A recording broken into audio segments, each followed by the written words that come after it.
გაიარა 19 დეკემბერმაც და ფაქტობრივად ჩაიარა კომეტა ატლასმაც. თუმცა ეს ობიექტი ჯერ ისევ ჩვენს სიახლოვეს იმყოფება, როგორც ვხედავთ გადარჩით. არ დაგვეჯახა. 19 დეკემბერი იმიტომ იყო უმნიშვნელოვანესი თარიღი, რომ ამ დღეს კომეტა ატლასმა მიაღწია დედამიწასთან ყველაზე ახლო წერტილს. ერიგეუმს. ობიექტმა ჩვენს პლანეტას დაახლოებით 270 მილიონი კილომეტრის, ანუ 1.8 ასტრონომიული ერთეულის მანძილზე ჩაუარა, რაც მეცნიერთა შეფასებით აბსოლუტურად უსაფრთხო მანძილია, რადგან დედამიწასა და მზეს შორის მანძილზე თითქმის 2-ჯერ მეტია. ვისაუბრებ ყველა იმ სავარაუდო უცნაურობაზე, რაც კომეტამ დეკემბრის განმავლობაში დედამიწასთან მოახლოებისას გამოავლინა. პირველი ეს არის ფერის ცვლილება. თავდაპირველად კომეტა მოწითალო იყო, მაგრამ დეკემბერში მან მკვეთრი მწვანე ელფერი მიიღო. ეს გამოწვეულია მასში არსებული 2 ატომიანი ნახშირბადის აორთქლებით, მზის სხივების ზემოქმედებისას.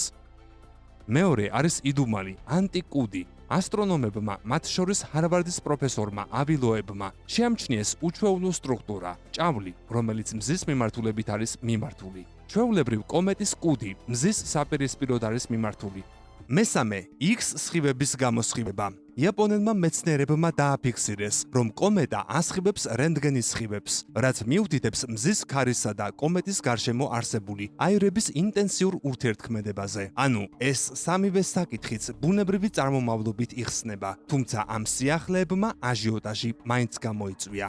მწვანე ნათება კონსპიროლოგთა მიერ მიჩნეულ იქნა რადიოსიგნალებად. ბევრ პლატფორმაზე, TikTok-სა და YouTube-ზე გავრცელდა ინფორმაცია, თითქოს კომეტა უცნაურ რადიოსიგნალებს გამოსცემს.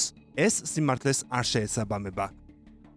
რადიოტელესკოპები მას აკვირდებიან, მაგრამ არანაირი ტექნოლოგიური სიგნალი არ დაფიქსირებულა. ახლა შეიძლება ვინმე თქვას, რომ ამ ყველაფერს მალავენ. ვერა, რადგან რადიოსიგნალი ისეთი რამაა, რაც შეიძლება რიგითმა რადიომოყვარულმა ცოტა უკეთესი სიმძლავრის რადიომიმღებითაც კი მიიღოს.